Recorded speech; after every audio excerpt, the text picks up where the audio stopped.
जय हिंद दोस्तों, कैसे हैं आप सब। आज हम राजस्थान में स्थित सबसे लोकप्रिय स्थान जिसका नाम है माउंट आबू। दोस्तों, अगर आप माउंट आबू जाने का प्लान बना रहे हैं तो ये वीडियो आपके लिए काफी यूजफुल है, क्योंकि आज की वीडियो में मैं आपको बताने वाला हूं कि आपको माउंट आबू कैसे पहुंचना है, माउंट आबू में हमको रुकने की क्या व्यवस्था है, माउंट आबू में हमको कब आना चाहिए और हमको कितने दिन का ट्रिप बनाना चाहिए, माउंट आबू में हमको खाने पीने की क्या व्यवस्था है, और साथ ही साथ ये भी जानेंगे कि माउंट आबू में हमको घूमने के लिए स्कूटी लेना चाहिए या फिर हम टैक्सी हायर करके घूमें, और अंत में ये भी जानेंगे कि माउंट आबू का एक व्यक्ति का कुल खर्चा कितना लग जाएगा। तो दोस्तों बने रहिए मेरे वीडियो में, एक एक करके सारी बातों को मैं विस्तार पूर्वक वर्णन करूंगा, जिससे आपको माउंट आबू यात्रा करने के लिए काफी सहूलियत मिलेगी। साथ ही साथ आप एक परफेक्ट बजट प्लान भी कर सकते हैं। सबसे पहली बात करते हैं दोस्तों कि हम माउंट आबू कैसे पहुंचे। दोस्तों, माउंट आबू पहुंचने के लिए आपके पास तीन ऑप्शन है। सबसे पहले ऑप्शन की अगर मैं बात करूं वो है आपका बाई ट्रेन। दोस्तों, जो नियरेस्ट रेलवे स्टेशन है वो है आपका आबू रोड, जो कि माउंट आबू शहर से आपका 25 किलोमीटर की दूरी पे ये पड़ता है। और यह 25 किलोमीटर की दूरी आप तय करने के लिए या तो आप बस ले लीजिए या फिर आप चाहें तो वहां शेयरिंग टैक्सी में भी आ सकते हैं। बस वाले का जो कॉस्ट होगा दोस्तों, यानी कि राजस्थान स्टेट ट्रांसपोर्ट की जो बस होती है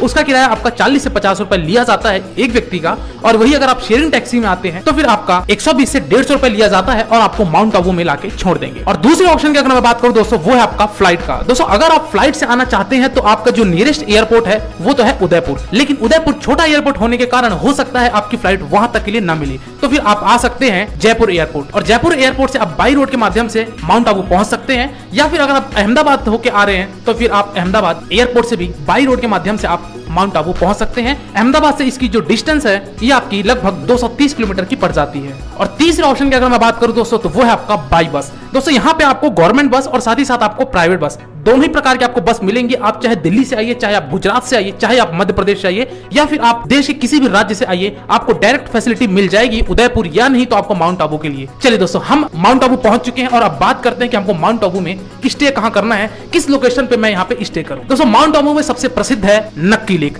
दोस्तों, नक्की लेक के आसपास आपको ढेर सारे होटल देखने को मिल जाएंगे। नक्की लेक ही नहीं बल्कि नक्की लेक में ही सारे होटल आपको देखने को मिल जाएंगे, क्योंकि ये एक ऐसा लोकेशन है जहां पे आपके मॉल रोड, शॉपिंग कॉम्प्लेक्स और साथ ही साथ आपके ढेर सारे टूरिस्ट डेस्टिनेशन है। इसी कारण नक्की लेक जो है वो बहुत ही प्रसिद्ध है और इसी के इर्द गिर्द आपको सारी चीजें मिल जाएंगी। चाहे आप वो स्ट्रीट फूड लीजिए, चाहे आप होटल लीजिए, चाहे आप किसी भी तरीके का कोई टूरिस्ट डेस्टिनेशन पे जाना चाहते हैं तो दोस्तों आप नक्की लेक के पास अपना स्टे कर सकते हैं। अब यहाँ पे आपको रुकने के लिए तीन ऑप्शन फिर से मिलता है, जिसमें से पहले ऑप्शन की अगर मैं बात करूं तो वो है आपका प्राइवेट होटल। प्राइवेट होटल का दोस्तों अगर मैं कॉस्ट की बात करूं तो आपको 1000 रुपए से लेके 1500-2000 रुपए तक के होटल देखने को मिल जाएंगे। और वही अगर आपके दूसरे ऑप्शन की मैं बात करूं तो वो है आपका धर्मशाला, जो कि आपको 400 रुपए में पर डे के हिसाब से रूम दे दिया जाएगा। तो अगर आप चाहें तो आप धर्मशाला में भी रुक सकते हैं। वही अगर आप बैचलर हैं तो धर्मशाला में आपको हॉल भी दे दिया जाता है, जिसका कॉस्ट 100 रुपए लिया जाता है, और आप वहां पे मैट्रेस दे दिया जाएगा, वहां पे भी आप अपना स्टे कर सकते हैं अगर आप बैचलर हैं तो। और वही अगर मैं लास्ट ऑप्शन की बात करूं यानी कि तीसरे ऑप्शन की, वो है आपका सबसे सस्ता पेइंग गेस्ट। जैसा कि आप पीजी जानते हैं क्या होता है, तो इसी तरीके से वहां पे माउंट आबू में ही आपको कुछ होम स्टे भी दिया जाता है, जस्ट लाइक अ पीजी, जिसमें आपका वो कुछ नॉमिनल चार्जेस लेंगे, एक दिन का 700-800 रुपए लेते हैं और आपको अपना ठहराव देते हैं। काफी अच्छी फैसिलिटी होती है। और साथ ही साथ कुछ पीजी वाले तो भोजन भी प्रोवाइड कराते हैं, जो कि होटल से तो बेटर खाना ही होम स्टे वाले देते हैं। चलिए दोस्तों, तो ये तो हमारे ठहरने का व्यवस्था। साथ ही साथ बात करते हैं कि हमको खाने पीने की क्या व्यवस्था है माउंट आबू में। दोस्तों, माउंट आबू में खाने पीने के आपकी ढेर सारे ऑप्शन है, किसी भी तरीके की कोई यहाँ पे कमी नहीं होगी, क्योंकि एक हनीमून डेस्टिनेशन साथ ही साथ एक बहुत ही प्रसिद्ध डेस्टिनेशन है, इसलिए आपको हर प्रकार के यहाँ फूड अवेलेबल हो जाएंगे। चाहे वो स्ट्रीट फूड हो, चाहे आपकी जंक फूड हो, फास्ट फूड हो, कोई भी भोजन हो, आपको यहाँ आसानी से उपलब्ध हो जाएगी। अगर यहाँ पे कॉस्ट की बात करूँ तो नॉमिनल कॉस्ट होता है एक व्यक्ति का आपका मान के चलिए 100 से 150 रुपए खर्चा आएगा, और आप माउंट आबू में आप इस तरीके से अपने खाने पीने की व्यवस्था भी कर सकते हैं। चलिए दोस्तों, अब बात करते हैं कि हमको माउंट आबू आना कब चाहिए और हमको कितने दिन का स्टे बनाना चाहिए। दोस्तों, माउंट आबू में बेसिकली आप कभी भी आ सकते हैं, क्योंकि यहाँ पे समर के समय पे तो कुछ ज्यादा ही माहौल अच्छा होता है, और साथ ही साथ विंटर के टाइम पे भी काफी शानदार माहौल होता है। और साथ ही साथ माउंट आबू फेस्टिवल भी मनाया जाता है समर में और एक विंटर में, तो इसलिए यहाँ पे समर और विंटर में थोड़ा सा आपको क्राउड देखने को मिलेगा। चलिए दोस्तों, इसी के साथ बात करते हैं कि हमको कितने दिन का स्टे बनाना चाहिए। दोस्तों, माउंट आबू सिर्फ ऐसा नहीं है कि ये एक छोटा सा डेस्टिनेशन होने के कारण हमारा 1 से 2 दिन में काम हो जाएगा। दोस्तों, माउंट आबू के इर्द गिर्द इतने सारे टूरिस्ट स्थान है कि आपको घूमते घूमते शायद 5 से 6 दिन का भी आइटनरी बनाना पड़ जाएगा। लेकिन अगर आप 3 दिन लेके चलते हैं माउंट आबू में, तो भी आप भली भांति सारे मुख्य स्थान आप घूम लेंगे। लेकिन अगर आप कपल्स हैं और आपके पास समय का अभाव है तो 3 दिन का स्टे बना सकते हैं माउंट आबू में। इस 3 दिन में आप भली भांति लोकेशन पे घूम सकते हैं। चलिए दोस्तों, अगली बात करते हैं कि अब हमको माउंट आबू में कहां घूमना है ये 3 दिन में, और साथ ही साथ हमारा ये साधन क्या होगा माउंट आबू में घूमने के लिए। सबसे पहले स्थान की अगर मैं बात करूं तो वो है आपका नक्की लेक। जैसा कि मैंने आपको बताया, नक्की लेक के आसपास ही आप होटल लेंगे, उस नक्की लेक में वहां पे बोटिंग की जाती है, तो आप बोटिंग के द्वारा भी नक्की लेक को घूम सकते हैं। वहां के बड़े बड़े खजूर के पेड़ों का आनंद ले सकते हैं, वहां पे फोटोग्राफी वीडियोग्राफी भी कर सकते हैं और आप पूरे नक्की लेक का एक शानदार सफर कीजिए। अगर इस नक्की लेक में मैं बात करूं, अगर दिसंबर के समय पे या फिर जनवरी के टाइम पे अगर ज्यादा ठंड होने की वजह से इस नक्की लेक का पानी जम भी जाता है, तो अगर आप विंटर के समय पे जा रहे हैं तो ये दृश्य आपको देखने को मिलेगा। चलिए दोस्तों, दूसरे स्थान की बात करते हैं, वो है आपका सनसेट पॉइंट, जो कि माउंट आबू शहर से 2 किलोमीटर की दूरी पे पड़ता है। दोस्तों जैसा कि नाम पे ही आप जान रहे हैं सनसेट पॉइंट, यहाँ पे आपको सनसेट होते वक्त आपको एक शानदार नजारा देखने को मिलेगा।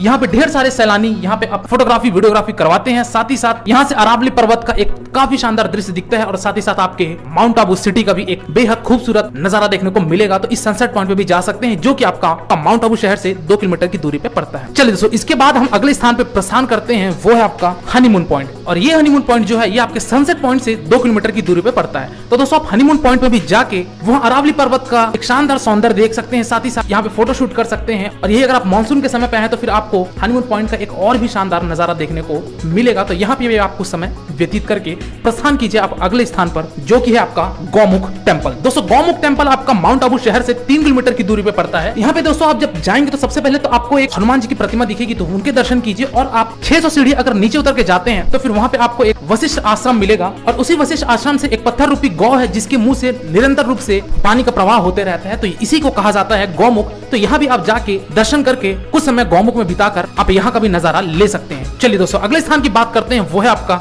दिलवाड़ा जैन टेम्पल। दोस्तों ये काफी प्रसिद्ध मंदिर है और साथ ही साथ पूरे राजस्थान का सबसे बड़ा मंदिर में गिना जाता है। तो आप यहाँ जाके भी इस मंदिर के वास्तुकला को आप देख सकते हैं। साथ ही साथ इस दिलवाड़ा जैन मंदिर में आपको और भी ढेर सारे मंदिर देखने को मिलेंगे। तो आप कम से कम यहाँ पे 2 से 2.5 घंटा व्यतीत कीजिए, क्योंकि आपको इतना समय तो लगना ही है, क्योंकि काफी बड़ा मंदिर है। तो आप यहाँ भी जाके कुछ समय आप यहाँ व्यतीत कीजिए, दर्शन कीजिए और प्रस्थान कीजिए आप अगले स्थान की तरफ, जो कि है आपका अरबुड़ा देवी मंदिर। दोस्तों ये माउंट आबू से 3 किलोमीटर की दूरी पे ये स्थित है, जो कि आपको 365 सीढ़ी चढ़कर ऊपर जाना पड़ेगा। और अरावली पर्वत पे स्थित ये एक छोटी सी गुफे में माता का विराजमान है, जिसको राजस्थान का वैष्णो देवी मंदिर भी कहा जाता है। तो आप एक बार अरबुड़ा देवी मंदिर जाके मत्थे टेके अपने मनोकामनाएं मांगिए और आप प्रस्थान कीजिए आप अगले स्थान की तरफ, वो है आपका अचलगढ़ फोर्ट। दोस्तों ये फोर्ट हालांकि थोड़ी सी जर्जर हो चुकी है, लेकिन काफी प्राचीन किला है। तो एक बार आप ये अचलगढ़ फोर्ट में भी जाके कुछ समय आप व्यतीत कर सकते हैं। यहाँ का भी नजारा आपको काफी शानदार देखने को मिलेगा।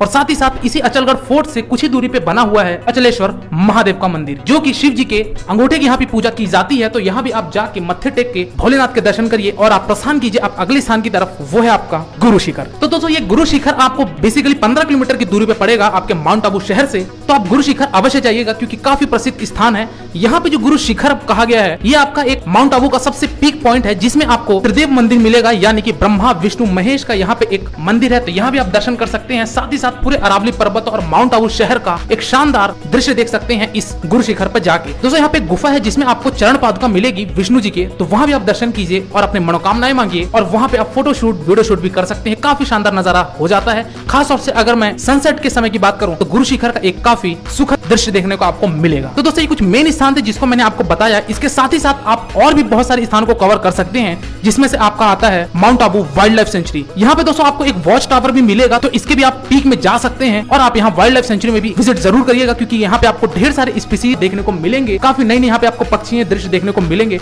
तो आप mount Abu wild life sanctuary भी जा सकते हैं। साथ ही साथ आपका एक है टोड रॉक। दोस्तों ये चट्टान है जो कि आपको मेढक रूप में दिखेगा, और इसका दृश्य कुछ ऐसा है कि शायद ये नक्की लेक में गिरने वाला है। तो यहाँ भी आप जरूर जाइएगा। एक छोटा सा चट्टान का टुकड़ा है जिसका दृश्य काफी शानदार है। तो यहाँ भी आप फोटोशूट और वीडियोग्राफी करवा सकते हैं। और आप अगले स्थान पे भी घूम सकते हैं, जिसको ब्रह्म कुमारी पीस पार्क भी कहा जाता है। दोस्तों यहाँ पे अक्सर हनीमून कपल्स जरूर जाते हैं, क्योंकि ये एक पीस पार्क है जहाँ पे आपको शांत भरा ये गार्डन देखने को मिलेगा। यहाँ की हरियाली हो, यहाँ की वादियों का आप लुत्फ उठा सकते हैं। बेहद शानदार आपको दृश्य देखने को मिलेगा। और साथ ही साथ ऋषिकेश टेम्पल भी जा सकते हैं। माउंट आबू में आपको एक गवर्नमेंट म्यूजियम भी है, तो गवर्नमेंट म्यूजियम भी जा सकते हैं, जो कि प्राचीन वस्तुओं के बहुत बड़ा संग्रहालय है। तो वहाँ भी आप जरूर जाकर एक बार विजिट कीजिए। और भी बहुत सारी जगहों पे आप विजिट कर सकते हैं, जिसमें से आता है आपका शंकर मठ, लाल मंदिर, सोमनाथ मंदिर, स्वामी नारायण मंदिर, चंपा केव, दुलेश्वर महादेव इत्यादि इत्यादि। तो दोस्तों ये सारे स्थान थे जिसको आपको घूमना है। अगर आप इन सारी जगहों को घूमना चाहते हैं तो फिर डेफिनेटली आपको 5 दिन का स्टे बनाना पड़ेगा। अदरवाइज जितना मैंने आपको स्टार्टिंग में बताया, आप उतने स्थान पे 3 दिन में विजिट करके इन सारी जगहों को घूम सकते हैं। साथ ही साथ आप चाहें तो नक्की लेक के पास आपके शॉपिंग के भी ढेर सारे ऑप्शन है।